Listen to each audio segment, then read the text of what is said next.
3 बार के एमपी और 2 बार के विधायक रहे हैं। आपने लंदन से लॉ की डिग्री ली है।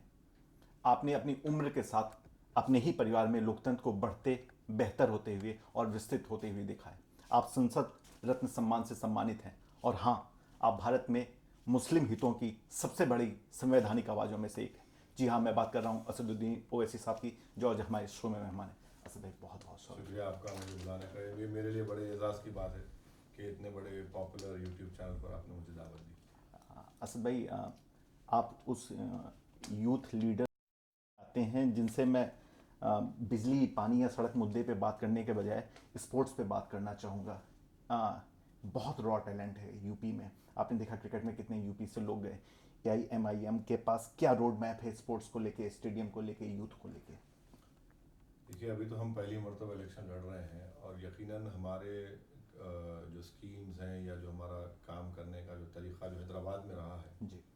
वो सिर्फ रोड, ड्रेनेज या फिर लाइट तक महदूद नहीं रहा है, बल्कि उसमें हमने कई जगह पर बड़े बड़े इंडोर स्टेडियम्स बनाए, प्लेग्राउंड्स को बनाया और वेट लिफ्टिंग के सामान भी मुहैया किए। तो जाहिर है जब हम वो काम वहाँ पर किए हैं और फिर महाराष्ट्र में हमारे एक दो MLA ने इस तरह का काम किया है, तो उसी तरह हम यहाँ रखेंगे। क्योंकि देखिए, दो चीज़ें बहुत ज़रूरी हैं। जब इस मुल्क में 60% आबादी 35 साल से कम उम्र की है, तो एक तो उनके लिए रोज़गार के मौक़े तलाश करना कि कैसे उनको रोज़गार मिले, और दूसरा उनको एक स्पोर्ट्स से लगाव रहे। क्योंकि जब तक हम उनको एंगेज नहीं करेंगे, मैं समझता हूँ कि मुल्क आगे नहीं बढ़ेगा, और नौजवान अगर एंगेज नहीं होगा तो फिर एक सोसाइटी में प्रॉब्लम्स पैदा हो सकती हैं।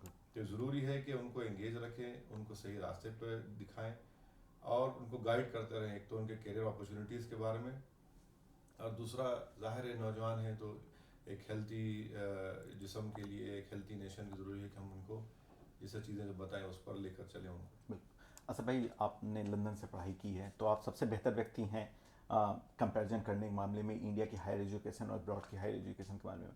क्या कमियां हैं, क्या खामियां हैं? सरकार को किस जगह पे काम करना चाहिए कि हम वो नई पौध तैयार कर पाएँ जो भारत को आगे ले जाने में सहायक हो? देखिए, जैसा कि रोज़गार बहुत बड़ा मसला है हमारे मुल्क में, जी। और ये अगर हम सॉल्व नहीं करेंगे, चाहे कोई पार्टी हो, याद रखिए ये मुल्क के लिए ठीक नहीं होगा। इसमें बहुत प्रॉब्लम्स क्रिएट हो सकती हैं। इसलिए बहुत ज़रूरी है कि रोज़गार पे तवज्जो लें। दूसरा, हेल्थ के इशूज़ हैं। आज हमारे मुल्क में हेल्थ के ऊपर तो हम 2%, 2.5% GDP भी नहीं खर्चा करते, और इसीलिए देखते हैं कि गरीब जो है वो किसी कॉर्पोरेट हॉस्पिटल में जाकर इलाज नहीं करवा सकता। तो बहुत ज़रूरी है कि हेल्थ के ऊपर हम लोग प्रोग्राम बनाएं, प्लान बनाएं, और इन हेल्थ सर्विसेज को अफोर्डेबल करें, ये करना ज़रूरी है। तीसरा, अपर प्राइमरी और प्राइमरी एजुकेशन के ऊपर बहुत ज़्यादा फोकस करना पड़ेगा। ये ऐसी चीज़ें हैं कि इन तीन चीज़ों पर हम कॉम्प्रोमाइज़ नहीं कर सकते। हाँ, जाहिर है देश की सुरक्षा, बॉर्डर के ऊपर और इंटरनल सिक्योरिटी के लिए तो वो तो जिम्मेदारी, बहुत बड़ी जिम्मेदारी है, मगर ये चार चीज़ें ऐसी हैं जिस पर हमको तवज्जो देने की बहुत ज़रूरत है। ख़ास तौर से हेल्थ, प्राइमरी एजुकेशन, और ये दोनों को अफोर्डेबल करना चाहिए। और तीसरा, जो नौजवान हमारे पास पढ़े लिखे हैं वो रोज़गार की तलाश में हैं। जो लोग ज़्यादा नहीं पढ़े उनको भी आज रोज़गार नहीं मिल रहा। ख़ास तौर से आज जब डिमोनेटाइजेशन की वजह से, नोटबंदी की वजह से इस मुल्क का नौजवान बहुत परेशान है। असद भाई, आपने एम्प्लॉयमेंट की बात की, प्राइमरी एजुकेशन की बात की। मैंने अपने इसी चैनल पे एक बार जिक्र किया था कि उत्तर प्रदेश सरकार प्राथमिक विद्यालयों में शिक्षा की जगह मिड डे मील दे रही है और रोजगार की जगह बेरोजगारी भत्ता। कैसे देख रहे हैं आप अखिलेश यादव की इस 5 साल नंबर बेरोजगारी भत्ता तो बंद कर दें 2014 में। हाँ। तो 2014 में बंद हो गया। स्कूल नहीं खोले जाते हैं, स्कूल खोलने की ज़रूरत है, क्योंकि स्कूल आपको खोलना ज़रूरी है। आप ये देख लीजिए कि वेस्टर्न यूपी के मुरादाबाद, संभल, बिजनौर और 3-4 दो डिस्ट्रिक्ट है, वहाँ पर एक भी यूनिवर्सिटी नहीं है गवर्नमेंट की। कहाँ जाएगा नौजवान वहाँ का? प्राइवेट यूनिवर्सिटी में फीस भी इंतजाम नहीं है। और इन्होंने वादा किया था कि हायर एजुकेशन में जो 5 लाख या जो जिसके पेरेंट्स की आमदनी होगी, इनकम होगी, उनको वेव ऑफ करेंगे, वो भी पूरा नहीं किया। 2014 में बंद कर दी उसको, स्कीम चालू नहीं हुई। तो ये चीज़ें हैं कि देखिए, उत्तर प्रदेश का 3,50,000 करोड़ का बजट है, इसमें 50-60% ही खर्चा होता है। अब हमारी प्रायोरिटीज मेट्रो है क्या? 22,000 करोड़ की आपने रोड डाली। अरे भैया, क्या यही डेवलपमेंट है? हमको यकीनन हाईवेज की जरूरत है, मगर जो बेसिक चीजें हैं जिसका आपने जिक्र किया वो तो प्रोवाइड करना पड़ेगा। तो प्रायोरिटी में हमको इन चीजों को रखकर यकीनन लाइए, मेट्रो लाइए, हाईवे लाइए, सब लाइए, पर प्रायोरिटी में तो नंबर 1 आपका क्या होना चाहिए। हम लोग अपनी प्रायोरिटी के लिस्ट में कंफ्यूज हो जाते हैं कि जो प्रायोरिटी में सबसे पहले जिसको प्रायोरिटी देना चाहिए उसको नहीं देते। आप मेट्रो अभी तक चालू नहीं है लखनऊ में, हाईवे आपने कह दिया लखनऊ से आगरा, चलिए मुख्यमंत्री खुद जाए यहाँ से गाड़ी में जाकर बताएं हमको, पूरे अपने 100-200 गाड़ियों को लेकर जाए, देखिए कितने लोगों का एक्सीडेंट होता है। तो यही चीजें हैं जिस पर हम लोग अपने फोकस नहीं करते, और अनफॉर्चुनेटली सत्ता में चाहे कोई पार्टी रहो वो इन सेक्टर्स पर तवज्जो नहीं देती। असद भाई, पिछले 40 सालों से हैदराबाद ओल्ड सिटी पे आपके परिवार ने और आपने लोकतंत्र को मजबूत करने का काम किया है। अपने भरे पूरे इतिहास को देखते हैं तो पहला एहसास गर्व का होता है या जिम्मेदारी का? नहीं, देखिए, पहला तो यह है कि मैं शुक्रगुजार हूँ वहाँ की आवाम का कि उन्होंने हमको इतनी मोहब्बतों से नवाजा है, और यकीन जानिए कि मेरे पास अल्फाज भी नहीं उनका शुक्रिया अदा करूँ। और अल्लाह ने मुझे एक ही ज़िंदगी दी, और मैं कोशिश कर रहा हूँ कि ज़िंदगी के हर लम्हा उन आवाम के लिए सर्व करूँ जो हमको इतनी मोहब्बत देते हैं। देखिए, एक पॉलिटिशियन के लिए जीत कराना एक बहुत बड़ा एजाज़ है, लोग समझते नहीं है उसको। हमारे पॉलिटिशियन समझते नहीं कि लोग धूप में खड़े रहते हैं, बरसात में खड़े होते हैं, सर्दी में खड़े होते हैं, भूखे खड़े होते हैं, पार्टी का हमारा मेंबर दौड़ता रहता है। ये एक बहुत बड़ी जिम्मेदारी है, एक बहुत बड़ा ऑनर है, एक बहुत बड़ा एजाज़ है, और इस भरोसे पर उतरना ये मुश्किल काम ज़रूर है, मगर कोशिश करना मेरा काम है। तो यकीनन ये मैं जैसा मैंने कहा कि ये एक जिम्मेदारी है, ये एक एजाज़ है, ये एक भरोसा है जिसको हमको कायम रखने की कोशिश हम कर रहे हैं। असद भाई, सपा और कांग्रेस का गठबंधन हुआ, वो दावा कर रहे हैं कि मुस्लिम उनके हैं। बहन जी ने सबसे ज़्यादा टिकट बांट दिए, अंसारी ब्रदर्स को भी अब ले आई, वो दावा कर रहे हैं मुसलमान उनके साइड जाएंगे।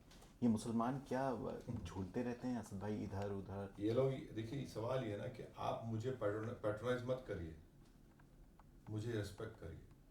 आप जिस दिन ये पार्टीज मुझे रेस्पेक्ट करना शुरू कर देंगे मेरे मसाइल हल होंगे। या तो आप मुझे पैट्रोनाइज करते या मुझसे नफरत करते, ये दोनों ही चीजें मत करिए।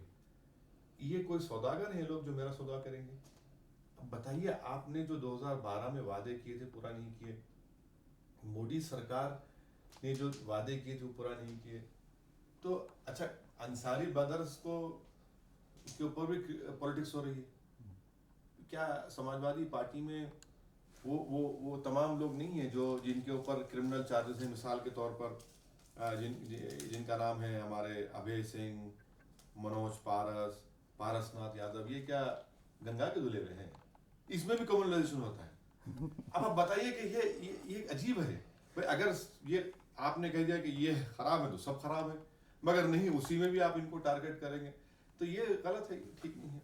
जब मुसलमान की आप जो बात कर रहे हैं कि ये बता दीजिए, फिर आपने समाजवादी ने जो वादे किए थे उनके 12 के मैनिफेस्टो में पूरा नहीं हुआ। रिजर्वेशन नहीं हुआ, पुलिस में भर्ती का वादा क्या नहीं हुआ, स्कूल नहीं खोले गए, वो 85 स्कीम्स में 20% देने का वादा वो बिल्कुल जीरो रहा।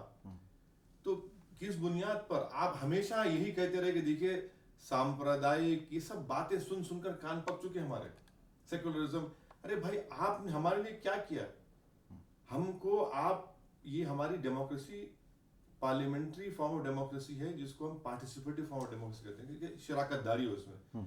आप हमारा शराकतदारी नहीं है, आप हमको गुलाम बना के रखे हैं। बस आपको टिकट दे दिए हैं, अब आपसे मोहब्बत ये होगी कि इफ्तार की दावत आप करेंगे, हम टोपी पहन कर आएंगे और आप खजूर हमको खिलाएंगे, या फिर बकरीद होगी तो हम आपके घर को आ जाएंगे। तो यही है क्या हमारा मसला? हम क्या इफ्तार की दावत या फिर किसी उर्स में आप चादर भिजाते हैं, वो मेरा अकीदा है। और दूसरी तरफ बीजेपी क्या कहती है कि ट्रिपल तलाक कोई इशू है क्या? अरे अगर इशू ये बनाइए कि उत्तर प्रदेश में जिस एग्रीकल्चर लैंड जिस किसी की होगी उसमें उसके बेटी को उसका हिस्सा मिलेगा, चलिए कानून बनाइए, मैं तायद करूंगा। नहीं देते आप इसको, जबकि हम कह रहे हैं कि दीजिए। ये इशू नहीं बनाते कि भाई 10 साल की लड़कियों की जो शादियां क्यों हो रही हैं इसको रोकेंगे, हम स्ट्रिक्टली रोकेंगे कानून रहने के बावजूद। तीसरा, बीजेपी बात करती है एक्सोडस। अरे भाई, आप एक्सोडस की बात हिंदू मुस्लिम के नजरिए में क्यों कर रहे हैं?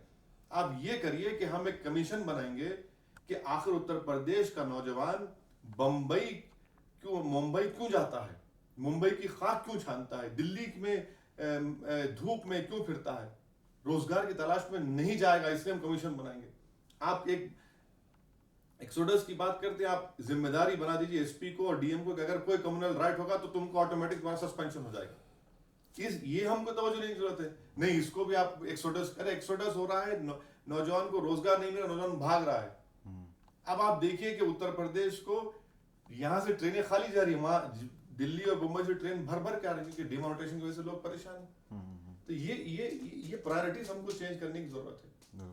असल में मुस्लिमों और दलितों की स्थिति बेहतर करने के लिए पहले 2 या 3 सुझाव जो भी आप देना चाहिए। मैं सुझाव देने के लिए बड़े बड़े इंटेलेक्चुअल्स हैं, सोशल साइंटिस्ट हैं, मैं तो उतना काबिल नहीं, मैं इतना ही कह रहा हूँ कि भाई हमको पैटर्नाइज करना छोड़ दीजिए, हमसे नफरत करना छोड़ दीजिए, हमको रेस्पेक्ट करिए बस।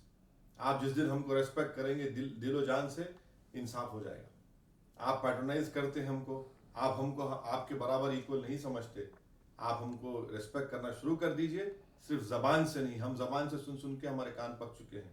आपके एक्शंस में रेस्पेक्ट करिए हमको, आप देखिए मुल्क कितना स्ट्रांग हो जाएगा। असद भाई, आप सोशल मीडिया प्लेटफॉर्म पे बहुत लोकप्रिय हैं, जितने भी फेसबुक ट्विटर पे हैं, आपका खुद का पेज बहुत ही ज़्यादा लोकप्रिय है, हमारे चैनल को भी काफ़ी यूथ फॉलो करते हैं, तो हमारे युवा दर्शकों के लिए जो भी संदेश देना चाहें आप। बस मैं आपसे यही कह रहा हूँ कि आप हिंदुस्तान के लिए काम करिए, देश को मजबूत बनाइए, और यकीनन इस देश में बहुत पोटेंशियल है, और इस देश के नौजवान, इस देश को चीन से अगर मुकाबला करना है तो हमको इन नौजवानों को बहुत आगे बढ़ना पड़ेगा, और आपको अपने प्रायोरिटीज़ को राइट करना पड़ेगा। जब आप अपने प्रायोरिटीज़ राइट करेंगे तो चाहे किसी की सरकार हो, उनकी प्रायोरिटीज़ सही हो जाएंगे। अगर आप इन्हीं के जज्बाती बातों में बहते जाएंगे तो याद रखिए, हम 65 साल से नुकसान उठाते रहे, अब नुकसान मत उठाइए और सोच समझ कर फैसला लीजिए। असद भाई, आप एक ईमानदार पॉलिटिशियंस हैं। नहीं, ईमानदार नहीं हूँ मैं कोशिश कर रहा हूँ ईमानदार रहने की। मैं इतना सीधा या दूध का धुलावा नहीं हूँ, मुझ में बहुत से खामियाँ हैं, मुझ में बहुत से कमजोरियाँ हैं। मैं कोशिश कर रहा हूँ, ये देखिए एक इनर स्ट्रगल है अच्छाई के लिए, तो मैं कोई आप ऐसा इतना बड़ा मुझे वो मत दीजिए, मैं इतना ईमानदार भी नहीं हूँ। असद भाई, बहुत बेहतरीन काम कर रहे हैं, हमारी शुभकामनाएं आपके साथ कि अगली बार हम लोग मिलें तो आपके पास काम का और बड़ा जखीरा हो जिसे आप हम लोग के साथ बांट सकें। बहुत शुक्रिया।